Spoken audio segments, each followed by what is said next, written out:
What is going on? We are live on YouTube, LinkedIn, and Facebook. Welcome to Flex RX, where we talk about fitness, learning, enduring on our way to excellence. And that is the game plan for today. Going live on Instagram as well. We're going to get into today's topic. So super excited about this one. Was going through a couple topics that I wanted to talk about, but decided to go in with, because the first two topics we went over, we talked about ready, fire, aim. Talked about lessons that I learned through a variety of things, turning 30, super cool. And I just finished the book Atomic Habits this last week, and I wanted to go over my 18 takeaways for that. But since we did two pretty much mindset topics the last 2 weeks, really wanted to tackle something more in the fitness line of things. And so what we're going to talk about today as the lesson portion, and also if you guys have any questions you want me to dive into, drop those preferably in YouTube, LinkedIn, and Facebook because they pop up on StreamYard. But also if you're watching on Instagram, also drop those and we will get into those as well. So for the topic for today, we're going to talk about what saving $3,000 on a new MacBook, what that taught me about fitness. So a couple months back, my MacBook that I've had since 2019, it started slowing down. And I use this thing on a daily basis. Again, it was like 5 years old. And I'm like, all right, 5 years old for a laptop, it may be time for it to be updated or something or other. At least that's what, these tech companies have us believing when we're getting these iPhones every year. But so my MacBook, it started slowing down. Every Monday I have a 3-hour meeting. So it started to get really loud with the fans. It started slowing down. I would have a bunch of tabs open on Google, and then a bunch of tabs on Chrome. And then on Zoom, it started just lagging up, and it was pretty much unusable. And so around this time, I was thinking, I got to start shopping around for a replacement MacBook, because this thing back in 2019, when I got it, it was like $3,000 because it's my daily driver. And I was like, okay, maybe it's just about that time. And so it had no problems before that. It was getting the job done. It was doing what I needed it to do. Everything was great. Things were moving nicely. But then all of a sudden, it's not doing what I needed to do. And so I had to figure out, what's the game plan? Should I just get rid of it, scrap it, and just get an entire new one? Or what can we do here? So what happened around this time is, I thought that I may need a new laptop, or being at 5 years old, I thought maybe the Apple overlords were just slowing it down purposely just to kind of, persuade me to get a new one. But over time, I was thinking, I was looking at what was going on, and it started to see that my MacBook was overheating. And so I went on Reddit one day and I was like, okay, so what can I do if my MacBook is overheating? Is there something I can do besides buy another one? And what I ended up finding is, a $20 kit. So I looked at my laptop. It said, if your MacBook is overheating, check the fans and see maybe it's clogged with dust. I didn't clean this thing since I got it from day one. And so I looked at it and I could see all this dust coming out of the actual vent. There was little black lines of just dust that was coming out of the fans. I was like, this is probably the issue. Went on Reddit, found somebody that said, here's a $20 kit, opened the thing up and found a YouTube video and was able to remove all the dust. And now it's working like it did on day one. So what I thought was a $3,000 problem, had to overhaul the entire laptop, was actually a $20 fix. And so how does this relate in any way to fitness? And so the point here that I want to talk about is this kind of shows how we don't always need to just completely overhaul what was already working. Oftentimes there are more simple solutions that we can just refine. And so when it comes to this, as far as in this topic, overhaul versus refining. So on our fitness journeys, you may be starting a program, you're hitting a calorie deficit, you're seeing strength gains, everything is moving very well. And then all of a sudden, things stop progressing so well. You see less PRs in the gym, your weight stagnates, and you just stop seeing that progress that maybe you did early on. And so at that point, it's kind of, what do I do here to keep things moving? A lot of people start jumping programs. Let's say you were tracking your macros, you're tracking your workouts, things are going well. You're like, oh, squats are great, bench press is great. And then you stop seeing that progress. Does that mean that strength training is bad? I got to go to HIIT training class. I got to start CrossFit. I need to stop tracking my macros. Let me go keto. Let me go vegan, paleo. And so a lot of people fall into this kind of situation where they just keep jumping program to program. They just completely overhaul their entire plan. But before thinking of overhauling or buying a $3,000 new laptop, how do we refine the thing and see if we can get progress going again. Because when it comes to fitness, the principles never change. To lose fat, we need a calorie deficit. To gain muscle, we're going to need progressive overload. We need to get stronger in the gym.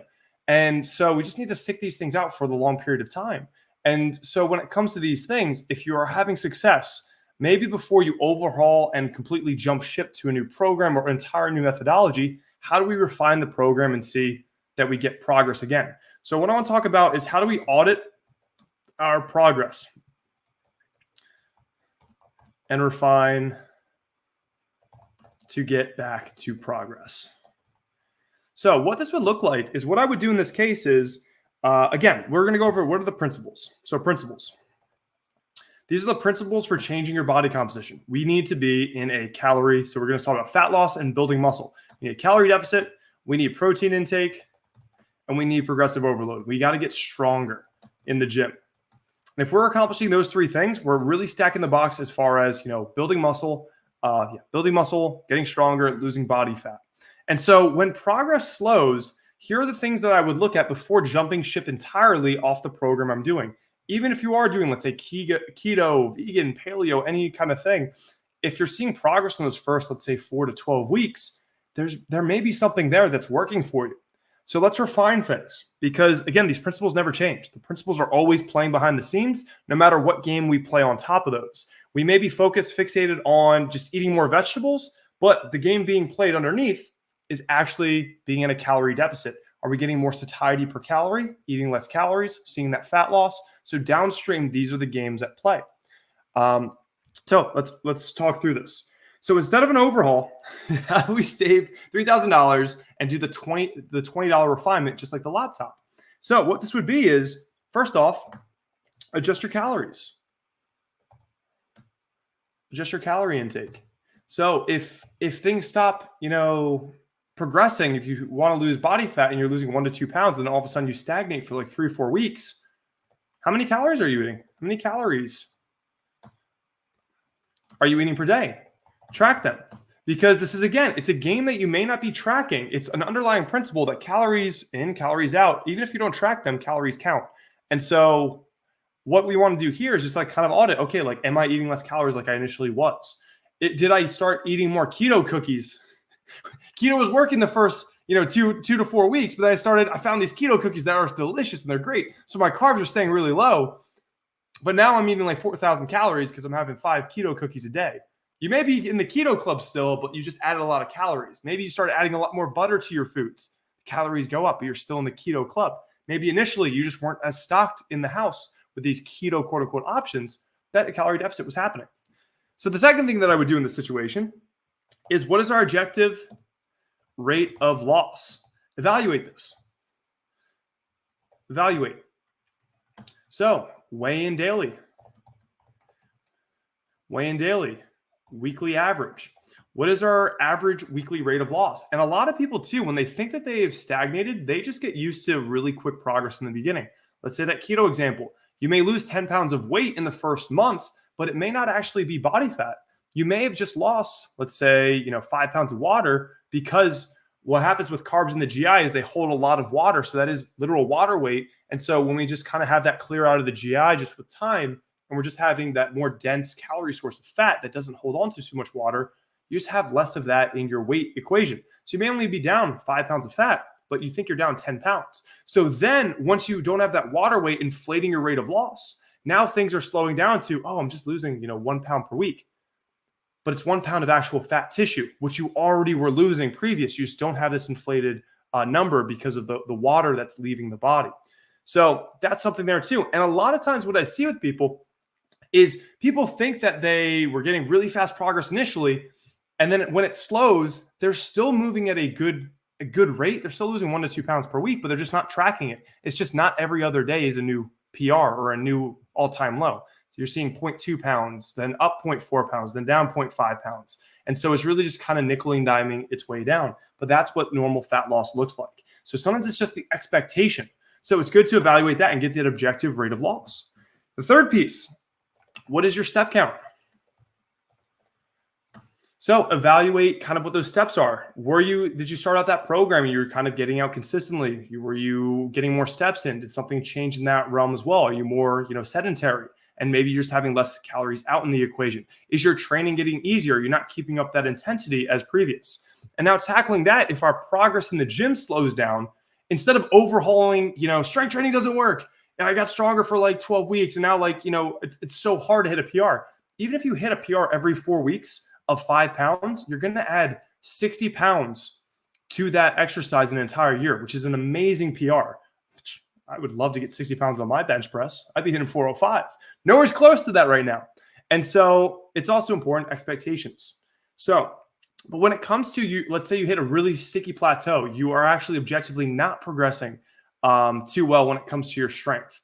Maybe you are hitting 0 PRs for let's say, 4 weeks, 8 weeks, not even like little nickel and dimes of like beating your reps here and there. Maybe your joints feel a little bit achy. Does strength training not work? Or do we just need to freshen the exercises or avoid training, or let's go, staleness. So after a long period of time, when you have exercises in the mix, let's say for like 16 weeks, if you're barbell squatting, it's a great exercise. And I would say you may benefit on that on year 1, year 3, year 10, you're still going to make great gains doing barbell squats. But if you do it straight on through for, let's say, 24 weeks, you may get sick and tired of them. Your joints may be getting a little bit achy. You've only taken the progress as far as you can really go. And then it gets hard to kind of maintain that high level of progress or that performance where you're at. So then maybe it's time to rotate your exercises. And so this is kind of a good thing to think about on maybe that 12 to 24 week span where you start rotating out some exercises, and then you make great progress with those exercises. And then you bring these back later when those get stale. And then you're like, wow, I'm at a new level of strength with these exercises because I built muscle tissue with something else, allowed myself to get excited to do these exercises again. It's kind of like if you like cake. Let's say you love birthday cake. You can't wait for your birthday party and you're going to get a red velvet cake. You love it. But now you just get so much cake that you have to eat it every single day for the next month. After 30 days, you're like, I don't like cake anymore. So we need to take that cake away. You get a month with no cake, and then you're excited to have it again. Same thing with exercises. There's a value to rotating them out after a certain period of time. So probably in that 12 to 24 week range. But important stuff on that is red velvet cake is definitely the GOAT because we just speak facts here. So freshen the exercises, staleness. So it's not that strength training does not work. It's just you need to freshen up your exercises and then get strong at those again.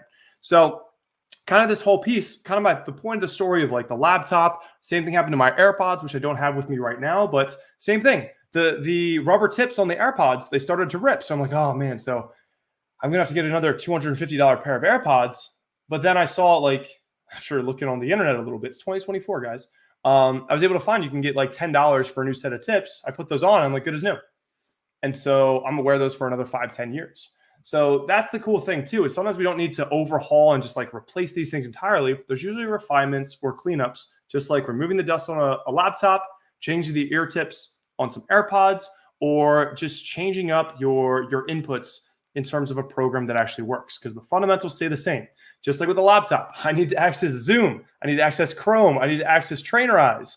But also when it comes to our fitness programs, you need to access a calorie deficit, progressive overload in the gym, and get your protein in. So we have these fundamentals that are always the game behind the scenes. So we just want to stay consistent there. And it often doesn't take us overhauling the entire plan.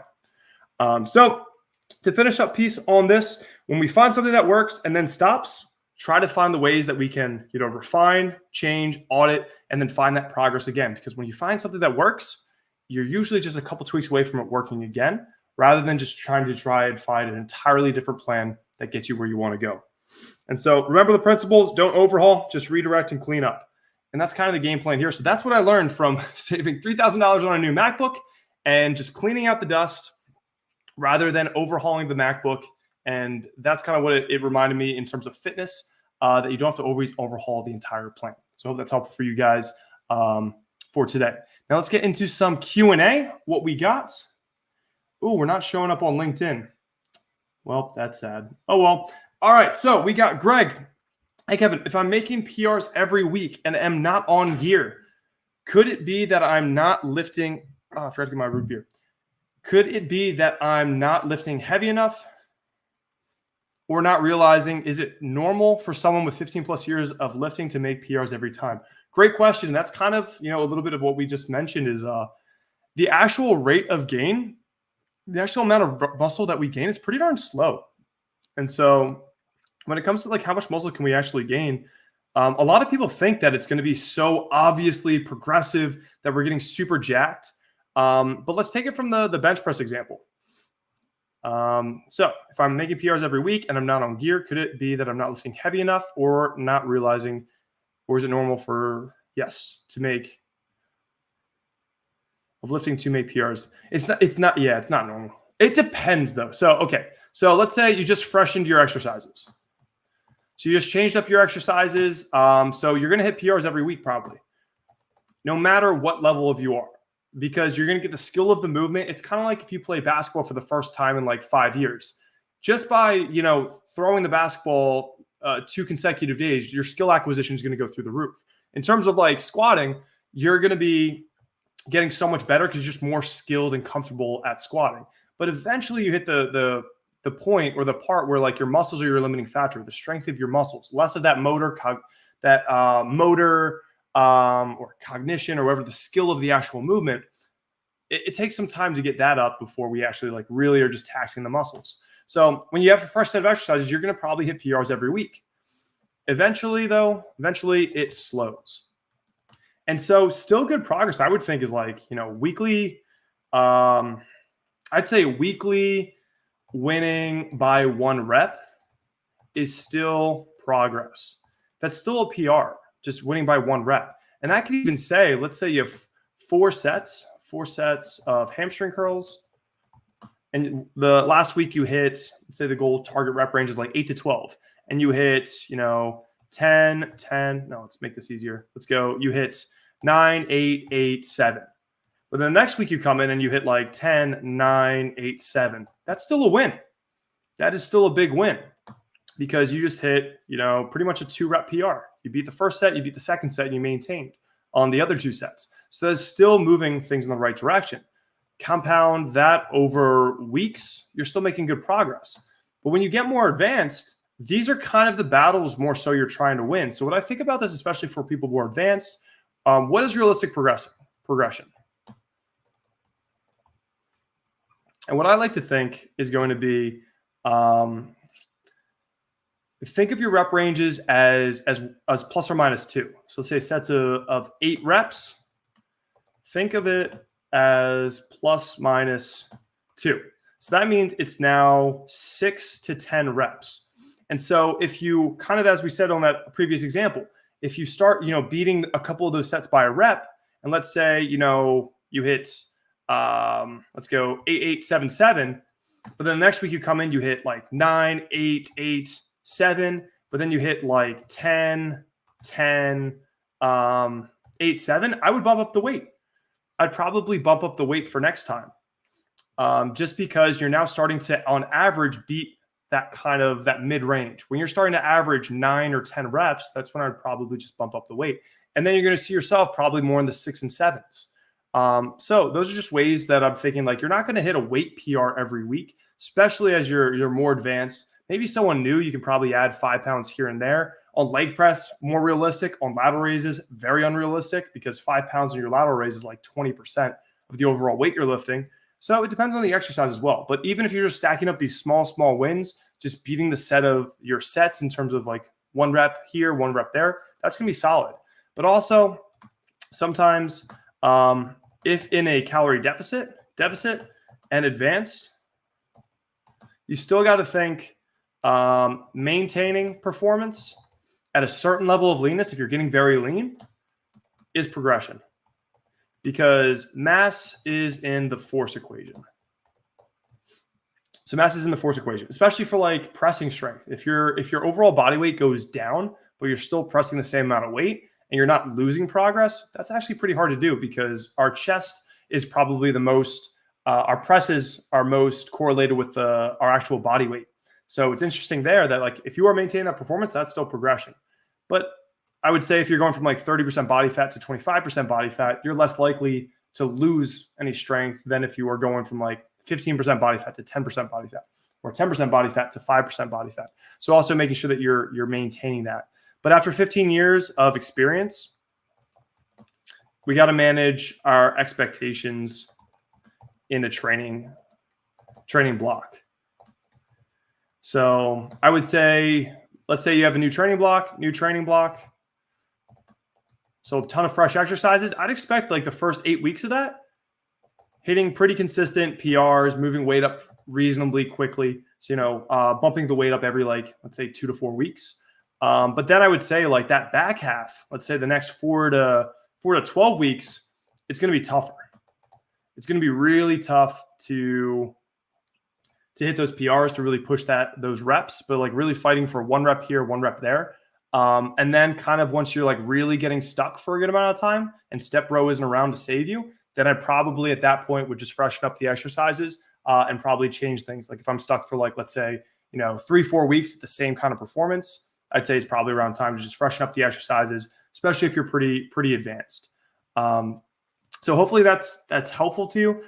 It's just like those rate of progress, it diminishes over the long period of time. But yeah, writing that out too with you, Greg. I'm talking about 1 rep too. Yeah. So definitely and it's just stacking those 1 rep wins. So even if you're hitting those every like 2 weeks, I'd still say like you're in a pretty good spot. But after like 15 years of training, yeah, it's very rare to have those like big 10 pound PRs. But I would think of it as that ±2. Keep winning by 1 rep. And then kind of when you hit that threshold where you're averaging kind of over that target rep, so the example with like 8, then I would probably bump up the weight. And that's kind of the game plan that I would run. Questions. What's the most annoying outreach you have gotten from a copywriter? My DMs are just full of copywriters. So I'm like never looking at it anymore. It's just, it is definitely a lot. So it's kind of like, we even get people applying for like HFP, the program. And it's usually just like, oh, I work as a copywriter. I'm like, all right, you're just trying to do some copyright stuff. Do you still have a link for that kit? I don't know. I think it was on like Reddit. If you just search up like MacBook overheating, I think it was like on Amazon. It was like a $20 kit or something. And yeah, I had like a 2019 MacBook Pro, and there was something that you just have to like pop the bottom off, and then you kind of have like the 2 fans, and we just had so much dust there. And then you have like this tweezer. It's kind of curved at the end, and it was able to kind of get in there and solve the problem, which was pretty good to see. All right, what other questions we got? Here we go. All right. Hello from Portland, Oregon. Very cool. Good to see you. All right. What about walking every other day and eating fruits and vegetables? So as far as like that, I mean, walking every other day and eating fruits and vegetables, I mean, I just average out like what your activity level is. So if you're walking every other day, it's a good place to start. But it depends on like what your goals are. Like if your goals are for fat loss and kind of your inputs are, I walk every other day for 30 minutes. I'm eating fruits and vegetables. Now we got to get more objective, because sometimes we can think like, okay, I'm doing all this stuff and this stuff I'm trying so hard. But a lot of times until you like write it down, you take some notes or something, you really don't know what those inputs are. And one of my favorite stories, big fan of Alex Hormozy, but he was saying like, yeah, I thought that he was trying to promote a gym and he was testing out flyers. And I think he did like 300 flyers, and then he didn't really get many people to buy. And so this guy that he talked to, he was like, oh, how'd the flyers go? He was like, oh, no one really, but it didn't really do too well. And he was like, how many did you test? And he was like, a couple hundred. He's like, oh, we don't test for less than 5,000 flyers. And so that just like reshaped like what is working hard. And then when something worked, it was like 250,000 flyers they would send out. So with that being said, kind of when it comes to walking every other day, like what are your inputs? Like what is the actual average daily steps you're getting in? Because, average in the US, I don't even know. It's maybe 2,000 to 4,000 people. I remember in high school, like the big target was like 10,000 steps per day. That's really tough to do nowadays. But like, even if you're getting, let's say in that 6,000 to 8,000, I'd say that's a really good target to have, but that's averaging on a daily basis. On the fruits and vegetables pieces, you may be adding those in. You may be, dang, this broccoli is terrible. It's unseasoned. It doesn't taste good, rather being something else. And you may not be having a good time, but your weight it may not actually be moving. Sometimes we're really struggling and we don't have those objective measures to see if we're actually going where we want to go. I could be eating a ton of like nasty plain broccoli and maybe I'm not getting any progress to where I want to go. But If you just track your nutrition, you track your calories, your macros, then maybe you're going to be able to fit in some more of the foods that you actually enjoy, and you're actually going to be able to sustain that deficit, and you'll actually now see things moving on the actual scale, especially if that is the goal. So when it comes to this, I would say, so for fat loss, walking every other day, eating fruits, vegetables. So the big things, the big pillars that we're trying to move is going to be thermodynamics, so calories in, calories out. And then we're also trying to, kind of actually, that's all we're playing the game here, because we're not even talking about training. It's just you need to burn more, burn more calories than consumed. But where you want to go from here, because if you're just throwing tools at it, but you don't have a way to evaluate if you're seeing progress. So weigh in daily, see if you're seeing that rate of loss. What is your daily calorie intake? What is that average with the eating more fruits, eating more vegetables? Kind of like, what does that play into? And then, what is the average step count per day? When you know these three things, when you see your rate of loss on the scale, when you see you know what your average daily calorie intake is, and then you know what your average step count is per day. If you just know these three things, now when your weight loss slows and you're not seeing the progress that you want in terms of body fat loss, now you have control, because now you can adjust the amount of calories you're consuming. You can now drop that down 100 to 200 calories. Things keep moving. Now, or you can you could add in 2,000 steps per day on average, and now you're burning 100 more calories per day. Weight loss continues. So there's plenty of ways to get things moving, but I would say, like, if you have more objective forms of measures, having more fruits and vegetables definitely can help getting more satiety per calorie. But also, when it comes to that, it's not the whole entire game. So definitely want to make sure you're seeing the entire calorie picture. All right, good question, Joey. What's going on, Mo? Why are copywriters contacting you? Because they want to write my content. I write my own content. I don't even use ChatGPT for my content. So it's coming straight from these thumbs. What do you think about Orange Theory Fitness for building strength with dumbbells? Really good question. So I love Orange Theory overall. I think it's great. But as far as building strength and getting really big muscles, which, I have a bias towards, I'm trying to get really big biceps. Orange Theory is great because it's kind of, you get that group kind of situation where you're pushed hard, and typically you're going to be burning a lot of calories in a short period of time. I think that's great. But as far as building strength, you're going to want to just track I would do like straight sets. So it's also, I don't want to speak too far on my wheelhouse. I haven't actually been in an Orange Theory class personally, but I think that I've watched a couple. And so when you're just going in for like calorie burn, kind of looking at your heart rate, that becomes, and you're in a kind of like exasperated or like low, you're out of breath and you're trying to lift weights and get better at it, you're not going to be able to give your 100% performance to lifting those weights. And if we want bigger muscles, we need to get stronger muscles. Getting bigger muscles and progressive overload is very important to be in a state where you can progress. You can get stronger. You don't want to be, do 15 minutes of cardio where you're really spent, and then we're going to lift weights, because we're not going to get stronger there, because we're going to be pretty darn depleted. But under same conditions, if you're always tired and you're lifting weights, then when you're always tired, and you're lifting more weights, you're probably still going to make some gains. But it's very important to be objective with how we're doing that. So it's kind of like that last piece. So what we said here, we talked about thermodynamics and controlling for fat loss, being very objective with our data. Same thing, objective when we progressive overload. So if you're in an Orange Theory class, I would try to, prioritize the lifting part. So if like priority, your actions determine your priorities. So if you are giving your full effort to whatever's first, if that's, running a mile and you're trying to get a really fast mile, then cool, do that first. If you're trying to really, build your muscles, you want to do that when you have the most energy stores available. But I would say, even if you're doing Orange Theory, no matter what the circumstance is, we need to get stronger. So move more weight or move more reps. So just make sure you're tracking that performance. And so it can be good. I don't know how much volume you're able to fit into an Orange Theory fitness class, because I believe that, there's a cardio component. I don't know if they're like 45 minutes or so, but you're really condensing a lot of multiple different stimulus into a short period of time. So it's really hard to really get that much momentum with one thing. But we want to make sure that we're doing our performance. So track it. So how much weight, how many sets, how much weight, how many sets, how many reps. And then you just want to see that progress over time. So if you're doing the same, bicep curl, this came to the previous thing where we were talking about changing exercises up when they're getting stale. One of the biggest mistakes I see people make in the gym is they keep changing their exercises too frequently.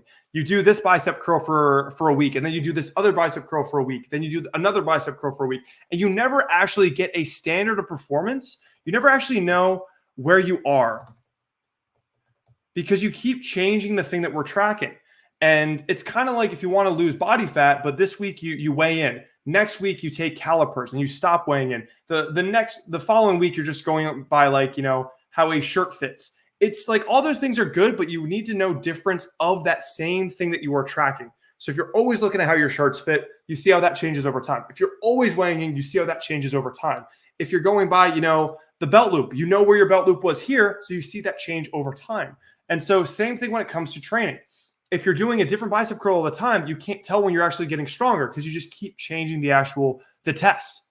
And so it's very important to make sure the standard performance, same exercise for similar rep range, give it, 4 to 16 weeks in the rotation. I usually will keep my exercises in and I'll do them twice a week and I'll keep them in for about 4 months. Now I'm really trying to squeeze that progress out of them. I just did my first refresh of exercises since November, and that was sometime this month. So yeah, around 16 to 20 weeks or something. So it's very important. Make sure that you're doing a similar. So building strength with dumbbells, make sure that you are tracking that progress with consistent movements and seeing how those move over time.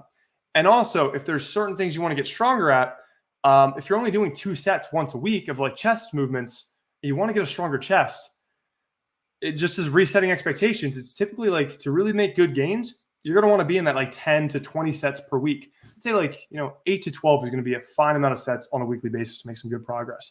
But those are the things as far as if you're trying to build muscle, really make sure that you have really good data collection. And that's really going to push you pretty far. Orange Theory has strength class and a treadmill. Strength is kind of AMRAP structures. AMRAP is cool. So AMRAP, as many reps as possible. And then what you're going to want to do is every time you're seeing as many reps as you can get, do a little more, then do a little more, and do a little. And so just keep trying to progress there. And if we're going by, same weight, certain amount of reps, eventually you're going to get to the point where I'm doing so many darn reps that then you're going to want to bump the weight. So then bump the weight. And that's kind of the game plan when it comes to progressive overload. It's not bump the weight every time. It's typically beat the reps by 1, beat the reps by 1, beat the reps by 1, then bump weight. And that's typically going to be the long-term game plan when it comes to building muscle. It's not as sexy as I hit a 10-pound PR. Oh, I woke up overnight, I hit a 20-pound PR. No, it's not a surprise when you hit a PR in terms of weight. It's typically a long time coming because you're hitting PR wins in other places. But cool. So strength is AMRAP structured. So it sounds like it's being tracked. As long as you keep pushing the reps that you're getting done, then you should be seeing some good progress over that time period. But really good question. So that's how I would see structuring things to make sure that you keep progressing, things keep getting stronger, and just keep trying to beat your previous performance. Next thing I want to get into is if somebody wants to lose body fat right now, what are going to be the top 4 focuses for that? In terms of, I know that we mentioned fruits and vegetables, but what I want to talk about is going to be what are 4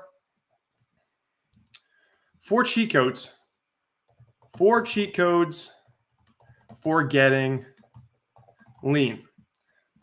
And so these are going to be the 4 things. If you do nothing else, if you don't want to track your calories, you don't want to track your macros, if you just eat more of these 4 things, you will most likely get leaner. And so what these are going to be, it's not no sugar, because actually the first one I'm going to mention has a lot of sugar. And what I mean by has a lot of sugar is the majority of the calories actually come from sugar. This could probably be one of the situations where you eat more sugar and you lose more weight. It's watermelon, or we're just going to go melons. So if you eat more melons, they tend to have a high volume per calorie. So what we're looking for with this is that's going to keep you full for less calories. And so this is my cheat code because I think about a pound of watermelon is like 120 calories. It's a lot of food though. So if nothing else changes and we just start eating more watermelon, so we had 300 calories of watermelon, but it's giving us the satiety of like, let's say 600 calories of food. If we eat everything just normal throughout the day, we're going to be having that 300 calorie deficit if all else stays equal. So other things for this, other cheat codes, I would say I'm going to put berries in here. So let's go like strawberries. Strawberries are probably like the big banger. Raspberries are pretty solid. They have a lot of fiber. Same thing, tend to have a lot of fiber, especially strawberries, a lot of volume per calories. And this will keep you busy. So a lot of times satiety is like keeping you busy, being crunchy. And that often can stack up satiety and just making it, you now have to battle so much hunger on like a routine basis. So I would add in more berries, more strawberries, more water. You mentioned Derek says, no processed sugar. Yeah, minimizing processed sugar is probably a good idea. Because a lot of processed sugar foods, if we look at what it is, it's going to be like your Lucky Charms. It's going to be like your Go-Gurt. I don't know why that came up. Pop-Tarts. But like they tend to have lower satiety per calorie. So these are going to be things where how do we get high satiety per calorie? So the next one is going to be vegetables. Vegetables. And so there's so many you could go on and on about these. But I love carrots. But you could go, cucumber, the cuke. We could go, lettuce, salad. Pretty much the closest food to like 0 calories is probably celery. It's practically crunchy water. Some people say it's like, oh, it's negative calories. It's not, but it is like 5 calories. So you can have, I think, like a pound of celery, and that's going to be like, what is it, 50 or 80 calories? It's not very much, but it'll keep you busy, keeps you chewing, gets you feeling full, and this is offset. The amount of satiety you get for that little amount of calories, it just offsets some of the food you would typically consume. So 4 is going to be lean protein, especially from chewed sources. So this would be your chicken breast. This would be even thighs. This can be lean deli meats, like even roast beef is actually pretty darn lean. Sirloin. This can be Canadian bacon, interesting enough. It's pretty darn lean a lot of the times. Chicken breast, thighs, Greek yogurt. But a lot of these things, it's just going to get you, protein is more satiating per calorie, and that's going to help you stick to the game plan. And what we're thinking here is, let's say that we have this satiety battery. Satiety needs to be 100%. And then we have this calorie battery. Calories, there's like 100%.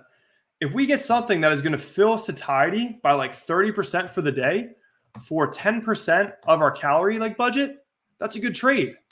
And that could be like watermelon.